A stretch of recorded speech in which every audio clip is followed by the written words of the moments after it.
pa yung bag. Oo. Hi! Ikaw ba si Dylan? Ako si Mama. Ay sis, nagpapakute. Dan, dan, dan, dalan, dan. Pandesal!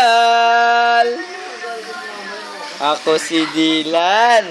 Ethan Morales Calpido. Nakatira po ako sa Montalban, sa Casaroas. 2 buwan po lang po ako.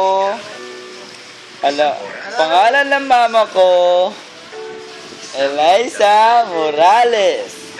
Ang galing-galing nun. Ang galing ng umamoy. Kasi ang laki ng ilong nun. Saka ang papa ko, Ang pangit ng papa mo. Kasi bulol siya. Sabi niya, ako po ay dalampalamang. play mo. I-play mo. Ano yung sinabi niya